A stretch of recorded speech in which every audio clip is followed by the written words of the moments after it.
और शिवलिंग का पूजन क्यों किया जाता है? क्योंकि बाकी सब देवताओं के विग्रह का पूजन है, मूर्ति का पूजन है, और शंकर जी के शिवलिंग का पूजन है। ऋषियों ने प्रश्न किया ऐसा क्यों? तो कल हम सुन रहे थे कि सूत जी ने उत्तर दिया कि भगवान शंकर निष्कल भी हैं और सकल भी हैं, माने निराकार भी हैं और साकार भी हैं।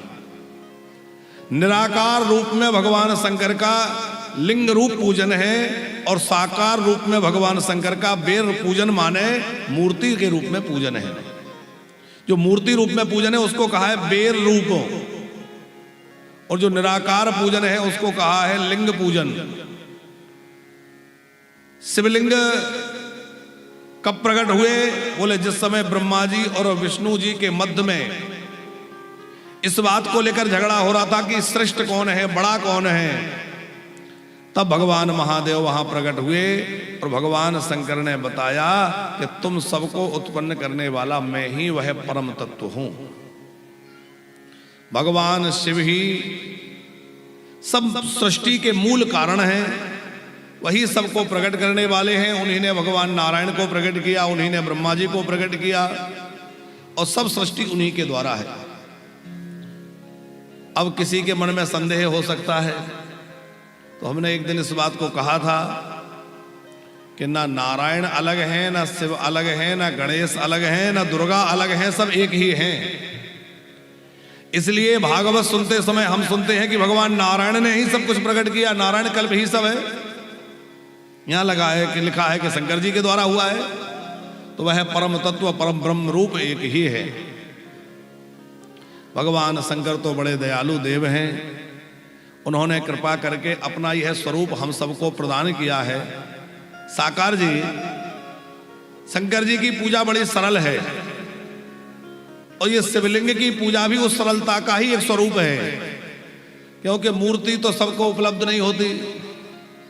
अब तो जमाना बदल गया है, मशीनरी का, मशीनों का युग है, आधुनिक युग है, तो सबको सहजता से मूर्तियां भी उपलब्ध हो रही हैं, जो चाहिए सब मिल जाता है। पर थोड़े पहले का विचार करिए, आज से 30-40 वर्षों पहले कुछ ही घरों में भगवान की मूर्तियां हो पाती थी। होता था कि नहीं? क्योंकि जल्दी लोग ला नहीं पाते थे।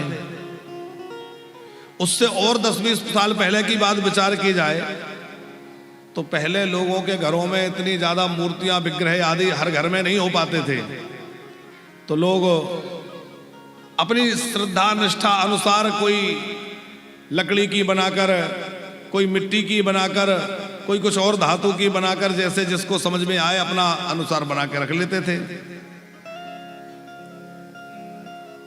तो भगवान शंकर ने विचार किया कि सबको विग्रह प्राप्त नहीं होगा, और सामान्य से सामान्य व्यक्ति, छोटा से छोटा व्यक्ति, एकदम निर्धन व्यक्ति, अनपढ़ व्यक्ति, वो भी मेरी पूजा कर सके। इसलिए भगवान शंकर ने कहा कि कहीं से भी मेरी पिंडी उठा लो और उसी में मेरी पूजा कर लो, उसी में मैं प्रसन्न हो जाऊंगा। कोई मूर्ति की आवश्यकता नहीं है। क्या करो? बोले गोल गोल पत्थर उठा लो, और गोल गोल पत्थर उठा करके उसी को शिव रूप मान के पूजा करने लगो, तो शिवलिंग की पूजा हो गई। ना हाथ बनाने की आवश्यकता, ना पैर बनाने की आवश्यकता, ना मुख बनाने की आवश्यकता, बस लिंग रूप हो गया।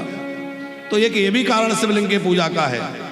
भगवान शंकर निराकार रूप है, और निराकार तत्व को दर्शाने वाला शिवलिंग है, ये तो है ही। पर दूसरी बात है कि सरलता से सबको उपलब्ध हो जाए। नर्मदा जी स्नान करने गए, कोई बढ़िया गोलमोल सी शिला मिल गई, कोई गोलमोल सी बटिया उठा के ले आए, घर में शंकर जी बना के रख लिए, पूजा होने लग गई। उतना भी नहीं, नर्मदा जी भी नहीं जा पाए, कहीं भी कोई बढ़िया गोलमोल बढ़िया चिकना सा पत्थर मिल गया, ला के रख लिया, उसी को शंकर जी मान लिया, वही पूजा होने लग गई, शिव जी हो गए। तो सरलता से सबको शिव जी प्राप्त हो जाएं और सब कोई भगवान शंकर की पूजा बड़े आसानी से कर सके। भूत प्रेतों को भी जो सुलभ हैं, सर्प बिच्छुओं को भी जो प्रिय हैं, उनको भी प्राप्त हैं, तो वो हर किसी को प्राप्त हो जाएं, इसके लिए उन्होंने शिवलिंग रूप में अपनी सहजता, उपलब्धता, सबको मैं प्राप्त हो जाऊं और शिवलिंग के रूप में सब मेरी पूजा करके मेरी कृपा का प्रसाद ग्रहण कर सकें, इसलिए भगवान शंकर ने यह व्यवस्था प्रदान कर दी।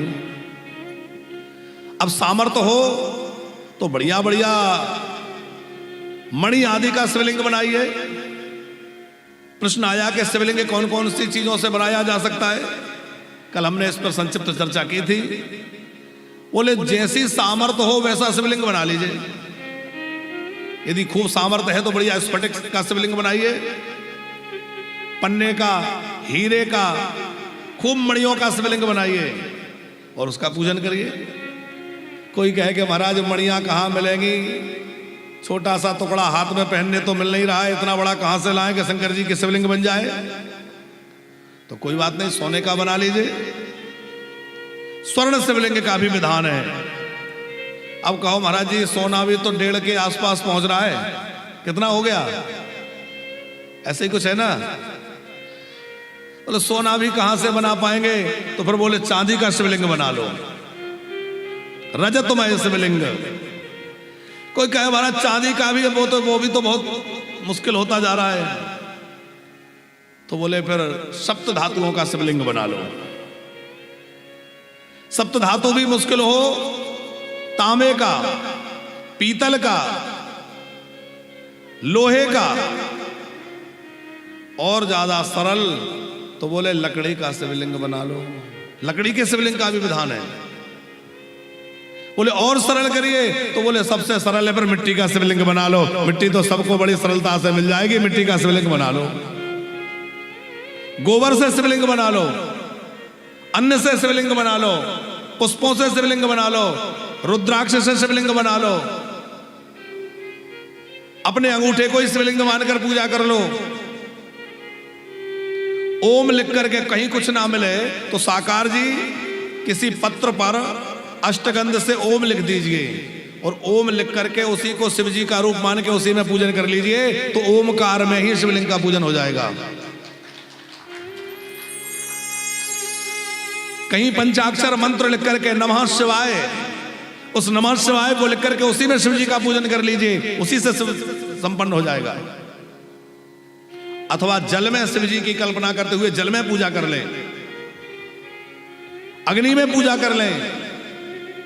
कुछ ना मिले अंतरिक्ष में केवल वायु रूप ही भगवान शंकर को मान करके पूजा कर लें। गुरु जी मिल जाए, अपने गुरु जी को ही शंकर जी समझ के गुरुलिंग, चर्चा है गुरुलिंग की। गुरुलिंग क्या है? बोले गुरु जी को ही शिव जी का रूप मान करके और पूजा कर ली जाए, वो गुरुलिंग है।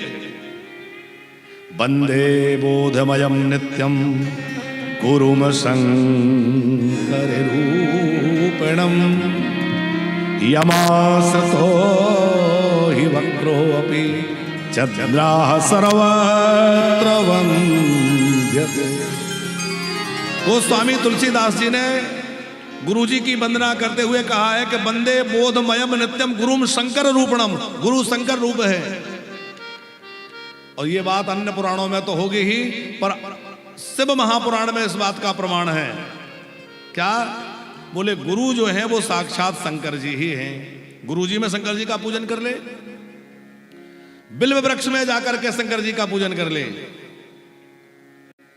बिल्व वृक्ष के नीचे बैठ करके जो शिव आराधना करता है वो बहुत शीघ्रता से सिद्धि को प्राप्त कर लेता है।